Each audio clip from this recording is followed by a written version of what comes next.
आप सभी का स्वागत है मेरे चैनल पे। आज की कहानी है नैराश्य, जो कि मुंशी प्रेमचंद की कहानी है। तो चलिए कहानी स्टार्ट करती हूँ। बाज आदमी अपनी स्त्री से इसलिए नाराज़ रहते हैं कि उसकी लड़कियाँ ही क्यों होती हैं, लड़के क्यों नहीं होते। जानते हैं कि इसमें स्त्री का दोष नहीं, या है तो उतना ही जितना मेरा, फिर भी जब देखिए स्त्री से रूठे रहते हैं। उसे अभागिनी कहते हैं और सदैव उसका दिल दुखाया करते हैं। निरुपमा उन्हीं अभागिनी स्त्रियों में से थी और घमंडी लाल त्रिपाठी उन्हीं अत्याचारी पुरुषों में। निरुपमा की 3 बेटियां लगातार हुई थी और वह सारे घर की निगाहों में गिर गई थी। सास ससुर की अप्रसन्नता की तो उसे विशेष चिंता न थी। वे पुराने जमाने के लोग थे, जब लड़कियां गर्दन का बोझ और पुनर्जन्मों का पाप समझी जाती थी। हाँ, उसे दुख अपने पतिदेव की अप्रसन्नता का था, जो पढ़े लिखे आदमी होकर भी उसे जली कटी सुनाते रहते थे। प्यार करना तो दूर रहा, निरुपमा से सीधे मुंह बात न करते। कई कई दिनों तक घर ही न आते, और आते भी तो कुछ इस तरह खिंचे तने हुए रहते कि निरुपमा थर थर काँपती रहती थी। कहीं गरज न उठे। घर में धन का अभाव न था, पर निरुपमा को कभी यह साहस न होता कि किसी सामान्य वस्तु की इच्छा भी प्रकट कर सके। वह समझती थी, मैं यथार्थ में अभागिन हूँ, नहीं तो क्या भगवान मेरी कोख में ही लड़कियाँ ही रचते। पति की एक मृदु मुस्कान के लिए, एक मीठी बात के लिए उसका हृदय तड़प कर रह जाता था। यहाँ तक कि वो अपनी लड़कियों को प्यार करते हुए सकुचाती थी कि लोग कहेंगे, पीतल की नथ पर इतना गुमान करती है। जब त्रिपाठी जी के घर में आने का समय होता, तो किसी न किसी बहाने से वो लड़कियों को उनकी आंखों से दूर कर देती थी। सबसे बड़ी विपत्ति यह थी कि त्रिपाठी जी ने धमकी दी कि अब की बार कन्या हुई तो घर छोड़कर निकल जाऊंगा, इस नरक में क्षण भर भी ना रहूंगा। निरुपमा को वह चिंता और भी खाए जाती थी। वह मंगल का व्रत रखती थी, रविवार, निर्जला एकादशी और न जाने कितने व्रत करती थी। स्नान पूजा तो नित्य का नियम था, पर किसी अनुष्ठान से मनोकामना न पूरी होती थी। नित्य अवहेलना, तिरस्कार, उपेक्षा, अपमान सहते सहते उसका चित्त संसार से विरक्त हो जाता था। जहाँ कान एक मीठी बात के लिए, आंखें एक प्रेम दृष्टि के लिए, हृदय एक आलिंगन के लिए तरस कर रह जाए, घर में अपनी कोई बात न पूछे, वहाँ जीवन से क्यों न अरुचि हो जाए। एक दिन घोर निराशा की दशा में उसने अपनी बड़ी भावज को एक पत्र लिखा। एक एक अक्षर से असहा वेदना टपक रही थी। भावज ने उत्तर दिया, तुम्हारे भैया जल्द तुम्हें विदा कराने जाएंगे। यहाँ आजकल एक सच्चे महात्मा आए हुए हैं, जिनका आशीर्वाद कभी निष्फल नहीं जाता। यहाँ कई संतानहीन स्त्रियाँ उनके आशीर्वाद से पुत्रवती हो गई। पूर्ण आशा है कि तुम्हें भी उनका आशीर्वाद कल्याणकारी होगा। निरुपमा ने यह पत्र पति को दिखाया। त्रिपाठी जी उदासीन भाव से बोले, दृष्टि रचना महात्माओं के हाथ का काम नहीं, ईश्वर का काम है। निरुपमा, हाँ, लेकिन महात्माओं भी तो कुछ सिद्धि होती है। घमंडी लाल, हाँ होती है, पर ऐसे महात्माओं के दर्शन दुर्लभ है। निरुपमा, मैं तो इस महात्मा के दर्शन करूँगी। घमंडी लाल, चली जाना। निरुपमा, जब बाजिन के लड़के हुए हैं तो मैं क्या उनसे भी गई गुजरी हूँ। घमंडी लाल, कह तो दिया भाई, चली जाना। यह करके भी देख लो। मुझे तो ऐसा मालूम होता है, पुत्र का मुँह देखना हमारे भाग्य में नहीं है। कई दिन बाद निरुपमा अपने भाई के साथ मैके गई। तीनों पुत्रियां भी साथ में थीं।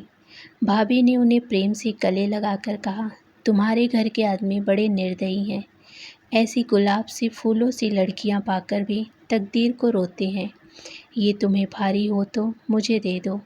जब ननद और भावज भोजन करके लेटी, तो निरुपमा ने पूछा, वह महात्मा कहाँ रहते हैं।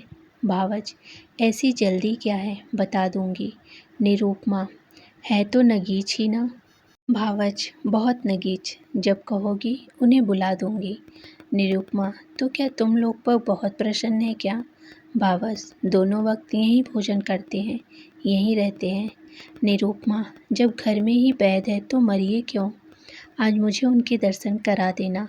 भावज, भेंट क्या दोगी? निरुपमा, मैं किस लायक हूँ? भावज, अपनी सबसे छोटी बेटी दे देना।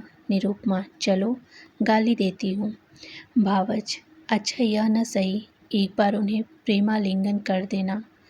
निरुपमा, भाभी मुझसे ऐसी हंसी करोगी तो मैं चली जाऊंगी। भावज, वो महात्मा बड़े रसिया हैं। निरुपमा, तो चूल्हे में जाए, कोई दुष्ट होगा।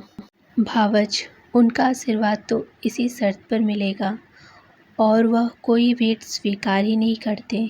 निरुपमा, तुम तो यूँ बातें कर रही हो मानो उनकी प्रतिनिधि हो।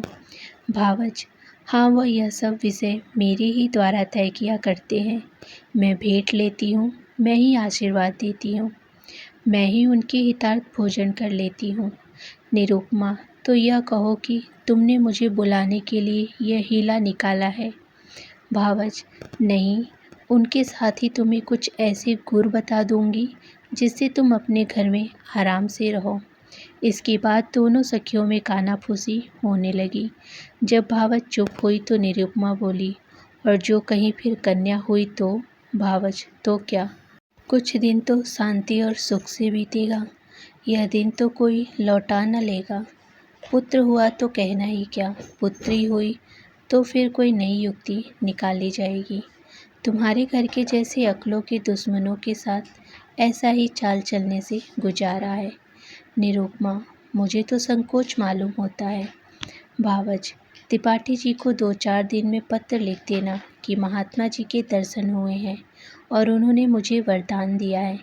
ईश्वर ने चाहा तो उसी दिन तुम्हारी मान प्रतिष्ठा होने लगेगी। घमंडी दौड़े हुए आएंगे और तुम्हारे ऊपर प्राण निछावर करेंगे। कम से कम साल भर तो चैन की बंसी बजाना, इसके बाद देखी जाएगी। निरुपमा, पति से कपट करूँ तो पाप न लगेगा? भावज, ऐसी स्वार्थी से कपट करना पुण्य है। 3-4 महीने के बाद निरुपमा अपने घर आई। घमंडी लाल उसे विदा कराने गए थे। सरहज ने महात्मा जी का रंग और भी चोखा कर दिया। बोली, ऐसा तो किसी को देखा ही नहीं कि इन महात्मा जी ने वरदान दिया हो और वह पूरा न हो गया हो। हाँ, जिसका भाग्य ही फूट जाए उसे कोई क्या कर सकता है। घमंडी लाल प्रत्यक्ष तो वरदान और आशीर्वाद की उपेक्षा ही करते रहे।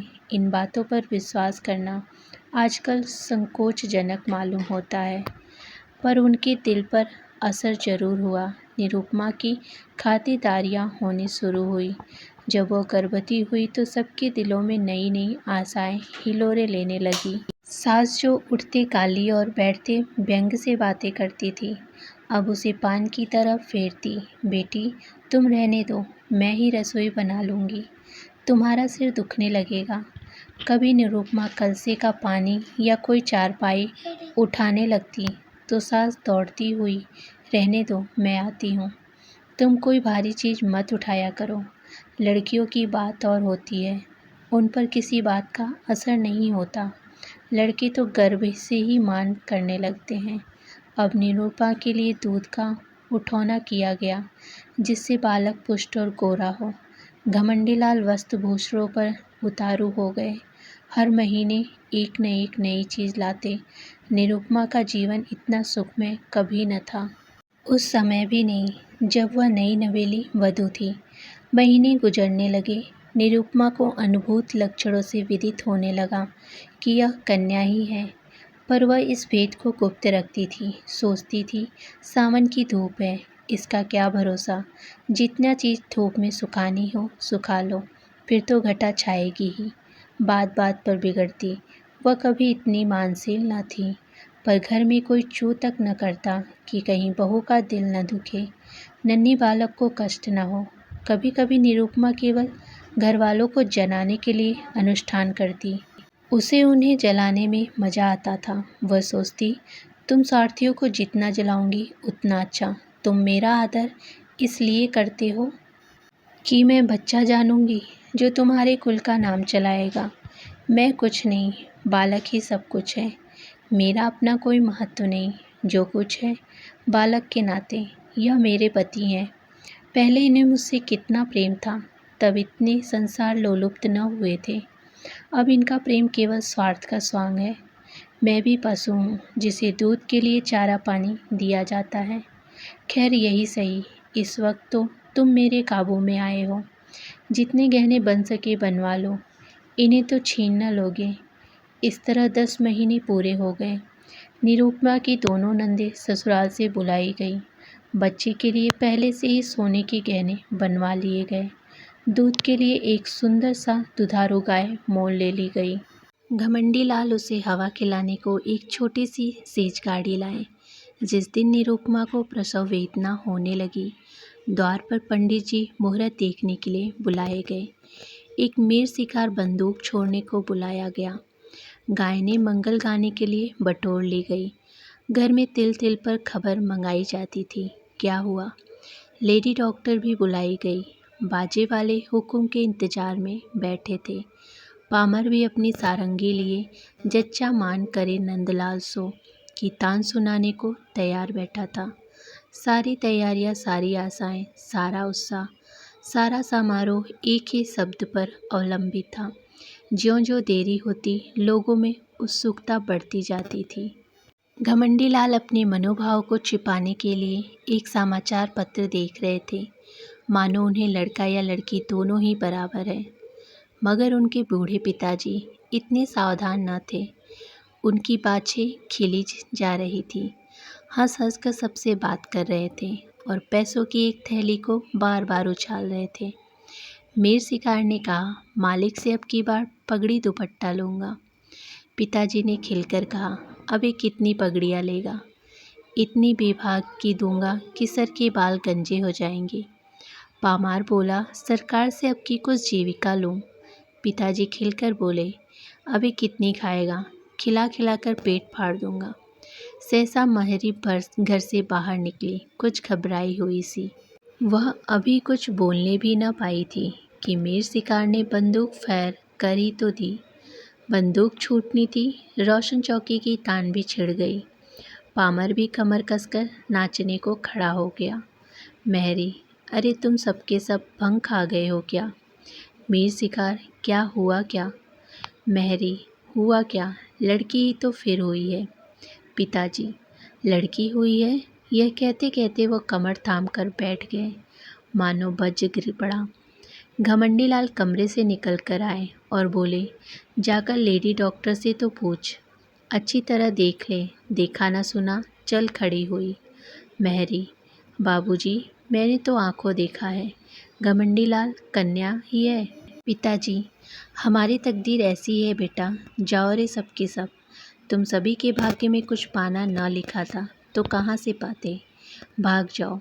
सैकड़ों रुपए पर पानी फिर गया, सारी तैयारी मिट्टी में मिल गई। घमंडी लाल, इस महात्मा से पूछना चाहिए। मैं आज डाक से जरा बचाकर खबर लेता हूँ। पिता, धूर्त है धूर्त। घमंडी लाल, मैं उसकी सारी धूर्तता निकाल दूंगा। मारे डंडों के खोपड़ी न तोड़ दूं तो कहिएगा। चांडाल कहीं का, उसके कारण मेरे सैकड़ों रुपयों पर पानी फिर गया। यह सेज गाड़ी, यह गाय, यह पालना, यह सोने के गहने किसके सिर पटकूं? ऐसे ही उसने कितने ही को ठगा होगा। एक दफ़ा बच्चा की मरम्मत हो जाती तो ठीक हो जाते। पिताजी, बेटा, उसका दोष नहीं है, अपने भाग्य का दोष है। घमंडी लाल, उसने क्यों कहा ऐसा नहीं होगा? औरतों से इस पाखंड के लिए कितने ही रुपए ऐंठे होंगे, वह सब उसे उगलना पड़ेगा, नहीं तो पुलिस में रपट कर दूंगा। कानून में पाखंड का भी तो दंड है। मैं पहले ही चौंका था कि हो न हो पाखंडी है, लेकिन मेरी सरहद ने धोखा दिया, नहीं तो मैं ऐसे पाजियों के पंजे में कब आने वाला था। एक ही सुअर है। पिताजी, बेटा सब्र करो, ईश्वर को जो कुछ मंजूर था वह हुआ। लड़का लड़की दोनों ही ईश्वर की देन है। जहाँ 3 है वहाँ एक और सही। पिताजी और पुत्र में तो यह बातें होती रही। पामर, मीर शिकार आदि ने अपने अपने डंडे संभाले और अपनी अपनी राह चले। घर में मातम सा छा गया। लेडी डॉक्टर भी विदा कर दी गई। शौहर में चच्चा और दाई के सिवा कोई न रहा। वृद्धा माता तो इतनी हताश हुई, उसी वक्त अट्टावास खट्टावास लेकर पड़ गई। जब बच्चे की बहरी हो गई तो घमंडी लाल स्त्री के पास गए और सरोस भाव से बोले, फिर लड़की हो गई। निरुपमा, क्या करूं, मेरा क्या बस। घमंडी लाल उस पापी धूर्त ने बड़ा चकमा दिया। निरुपमा, अब क्या करूं, मेरे भाग्य में ही ना होगा, नहीं तो वहाँ कितनी ही औरतें बाबा जी को रात दिन घेरे रहती थीं। वह किसी से कुछ लेते तो कहती धूर्त है, कसम ले लो जो मैंने एक कौड़ी भी उन्हें दी हो। घमंडी लाल, उसने लिया या न लिया, यहाँ तो दिवाला निकल गया, मालूम हो गया तकदीर में पुत्र नहीं लिखा। कुल का नाम डूबता ही है तो क्या, आज डूबा क्या 10 साल बाद डूबा। अब कहीं चला जाऊंगा, गृहस्थी में कौन सा सुख रखा है। वह बहुत देर तक खड़े खड़े अपने भाग्य को रोते रहे, पर निरुपमा ने सिर तक न उठाया। निरुपमा के सिर फिर वही विपत्ति आ पड़ी, फिर वही ताने, वही अपमान, वही अनादर, वही छिछोरेतर। किसी को चिंता न रहती कि खाती पीती या नहीं, अच्छी है या बीमार है, दुखी है या सुखी। घमंडी लाल यद्यपि कहीं न गए, पर निरुपमा को यह धमकी प्राय नित्य ही मिलती रहती थी। कई महीनों यूं ही गुजर गए तो निरुपमा ने फिर भावच को लिखा कि तुमने तो और भी मुझे विपत्ति में डाल दिया, इससे तो पहले ही भली थी। अब तो कोई बात भी नहीं पूछता कि मरती है या जीती है। अगर यही दशा रही तो स्वामी जी चाहे संन्यास लें या ना लें, लेकिन मैं संसार को अवश्य त्याग दूंगी। भाभी यह पत्र पाकर परिस्थिति समझ गई। अब कि उसने निरुपमा को बुलाया नहीं, जानती थी कि लोग विदा ही न करेंगे। पति को लेकर स्वयं आ पहुंची। उसका नाम सुकेसी था। बड़ी मिलनसार, चतुर, विनोदशील स्त्री थी। आते ही आते निरुपमा की गोद में कन्या देखी तो बोली, अरे यह क्या सास, भाग्य है और क्या। सुकेसी, भाग्य कैसा, इसने महात्मा जी की बातें भुला दी होगी। ऐसा तो हो ही नहीं सकता कि वह मुँह से जो कुछ कह दे वह न हो। क्यों जी, तुमने मंगल का व्रत रखा। निरुपमा, बराबर, एक व्रत भी न छोड़ा। सुकेसी, 5 ब्राह्मणों को मंगल के दिन भोजन कराती रही। निरुपमा, यह तो उन्होंने नहीं कहा था। सुकेसी, तुम्हारा सिर, मुझे खूब याद है, मेरे सामने उन्होंने बहुत जोर देकर कहा था। तुमने सोचा होगा ब्राह्मणों को भोजन कराने से क्या होता है। यह न समझा कि कोई अनुष्ठान सफल नहीं होता जब तक विधिवत उनका पालन न किया जाए। सास, इसने कभी इसकी चर्चा ही नहीं की। नहीं, 5 क्या 10 ब्राह्मणों को जिमा देती। तुम्हारे धर्म से कुछ कमी नहीं है। सुकेसी, कुछ नहीं, भूल हो गई है और क्या। रानी, बेटों का मुंह यूं ही देखना नसीब नहीं होता, बड़े बड़े जप तप करने पड़ते हैं। तुम मंगल के एक व्रत से ही घबरा गई। सास, अभागिन है और क्या। घमंडी लाल, ऐसी कौन सी बड़ी बातें थी जो याद न रही। वह खुद हम लोगों को जलाना चाहती है। सास, वही तो कहूँ कि महात्मा की बात कैसे निसफल हुई। यहाँ 7 बरसों तक तुलसी माई को दिया चढ़ाया, तब जाके बच्चे का जन्म हुआ। घमंडी लाल, इन्होंने समझा था दाल भात का कौर है। सुकेसी, खैर अब जो हुआ सो हुआ, कल मंगल है, फिर व्रत रखो और अब की 7 ब्राह्मणों को जिमाओ। देखो कैसे महात्मा की बात नहीं पूरी होती। घमंडी लाल, व्यर्थ है, इनके किए कुछ न होगा। सुकेसी, बाबूजी आप विद्वान समझदार होकर इतना दिल छोटा करते हैं। अभी आपकी उम्र ही क्या है, कितने पुत्र लीजिएगा, नाक को दम न हो जाए तो कहिएगा। सास, बेटी, दूध पूछ से भी किसी का मन भरा है। सुकेसी, ईश्वर ने चाहा तो आप लोगों का मन भर जाएगा, मेरा तो भर गया। घमंडी लाल, सुनती हो महारानी, अब की कोई गोलमाल मत करना, अपनी भाभी से सब ब्यौरा अच्छी तरह से पूछ लेना। सुकेसी, आप निश्चिंत रहे, मैं याद करा दूंगी। क्या भोजन कराना होगा, कैसे कराना होगा, कैसे स्नान करना होगा, यह सब लिखा दूंगी। और अम्मा जी, आज के 18 मास बाद आपसे कोई भारी इनाम लूँगी। सुकेसी 1 सप्ताह यहीं रही। निरुपमा को खूब पढ़ा लिखा कर चली गई। निरुपमा का इकबाल फिर से चमका। घमंडी लाल अब की इतने आश्वासित हुए कि भविष्य ने भूत को भुला दिया। निरुपमा फिर बादी से रानी हुई। सास ने फिर उसे पान की भांति फेरने लगी। लोग उसका मुंह जोड़ने लगे। दिन गुजरने लगे। निरुपमा कभी कहती, अम्मा जी, आज मैंने स्वप्न देखा कि एक वृद्धा स्त्री ने आकर मुझे पुकारा और एक नारियल देकर बोली, यह तुम्हें दिए जाती हूँ। कभी कहती, अम्मा जी, अब की न जाने क्यों मेरे दिल में बड़ी बड़ी उमंगें पैदा हो रही हैं। जी चाहता है खूब गाना सुनूं, नदी में खूब स्नान करूं, हरदम नशा सा छाया रहता है। सास सुनकर मुस्कुराई और कहती, बहू, ये सब शुभ लक्षण है। निरुपमा चुपके चुपके माजून मंगाकर खाती और अपने असल नेत्रों से ताकती हुई घमंडी लाल से पूछती, मेरी आंखें लाल है क्या? घमंडी लाल खुश होकर कहते, मालूम होता है नशा चढ़ा हुआ है, ये शुभ लक्षण है। निरुपमा को सुगंधों से कभी इतना प्रेम न था। फूलों के गजरों पर अब वह जान देती थी। घमंडी लाल अब नित्य सोते समय उसे महाभारत की वीर कथाएं पढ़कर सुनाते। कभी गुरु गोविंद सिंह की कीर्ति का वर्णन करते। अभिमन्यु की कथा से निरुपमा को बड़ा प्रेम था। पिता अपने आने वाले पुत्र को वीर संस्कारों से परिपूरित कर देना चाहता था। एक दिन निरुपमा ने पति से कहा, नाम क्या रखोगे? घमंडी लाल, यह तो तुमने खूब सोचा, मुझे तो इसका ध्यान ही न रहा था। ऐसा नाम होना चाहिए जिसके शौर्य और तेज टपके। सोचो कोई नाम। दोनों प्राणी नामों की व्याख्यान करने लगे। जोरावर लाल से लेकर हरिश्चंद्र तक सभी नाम गिनवाए गए, पर उस असामान्य बालक के लिए कोई नाम न मिला। अंत में पति ने कहा, तेग बहादुर कैसा नाम है? निरुपमा, बस यही नाम मुझे पसंद है। घमंडी लाल, नाम तो बढ़िया है, तेग बहादुर की कीर्ति सुनी चुकी हो। नाम का आदमी पर बड़ा असर होता है। निरुपमा, नाम ही तो सब कुछ है। दमड़ी, छौड़ौकी, घुरों, कतारू, जिसके नाम देखे उसे भी यथा नाम तथा गुण ही पाया। हमारे बच्चे का नाम होगा तेग बहादुर।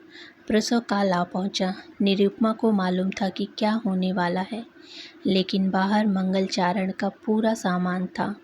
अब की किसी को लेश मात्र भी संदेह न था। नाच गाने का प्रबंध भी किया गया था। एक शामियाना खड़ा किया गया था और मित्रगण उसमें बैठे खुश गापिया कर रहे थे। हलवाई कड़ाह से पूड़ियाँ और मिठाई निकाल रहा था। कई बोरे अनाज के रखे हुए थे कि शुभ समाचार पाते ही भिक्षुओं को बांटे जाएं। एक क्षण का भी विलम्ब न हो, इसीलिए बोरों के मुंह खोल दिए गए थे। लेकिन निरुपमा का दिल प्रतिक्षण बैठा जाता था। 3 साल किसी तरह कौशल से कट गए और मज़े में कट गए, लेकिन अब विपत्ति सिर पर मंडरा रही है। हाय, कितनी परौषता है, निरपराध होने पर भी यह दंड। अगर भगवान की इच्छा यही है कि मेरे गर्भ से कोई पुत्र ना जन्म ले, तो मेरा क्या दोष? लेकिन कौन सुनता है? मैं ही अभागिनी हूँ, मैं ही त्याज्य हूँ, मैं ही कलमुई हूँ, इसीलिए न कि परवश हूँ। क्या होगा? अभी एक क्षण में यह सारा आनंद उत्सव शोक में डूब जाएगा। मुझ पर बिछोरे पड़ने लगेगी। भीतर से बाहर तक मूसी को कोसेंगे। सास ससुर का भय नहीं, लेकिन स्वामी जी शायद फिर मेरा मुंह न देखें, शायद निराश होकर घर बार त्याग दें। चारों तरफ अमंगल ही अमंगल है। मैं अपने घर की, अपनी संतान की दुर्दशा देखने के लिए क्यों जीवित हूँ? कौशल बहुत हो चुका, अब उससे कोई आशा नहीं। मेरे दिल में कैसे कैसे अरमान थे। अपनी प्यारी बच्चियों का लालन पालन करती, उन्हें ब्याहती, उनके बच्चे को देखकर खुशी होती। पर हाय, यह सब अरमान खाक में मिले जाते हैं। भगवान, तुम ही अब इनके पिता हो, तुम ही इनके रक्षक हो। मैं तो अब जाती हूँ। लेडी डॉक्टर ने कहा, वेल, फिर लड़की हुई है। भीतर बाहर कोहराम मच गया। पिट्टस पड़ गई। घमंडी लाल ने कहा, जहन्नुम में जाए ऐसी जिंदगी, मौत भी नहीं आती। उनके पिता भी बोले, अभागिन है, वज्र अभागिन।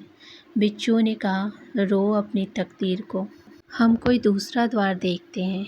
अभी यह शोको द्वार न होने पाया था कि लेडी डॉक्टर ने कहा, माँ का हाल अच्छा नहीं है, वह अब नहीं बच सकती, उसका दिल बंद हो गया। तो फ्रेंड्स, कैसी लगी कहानी?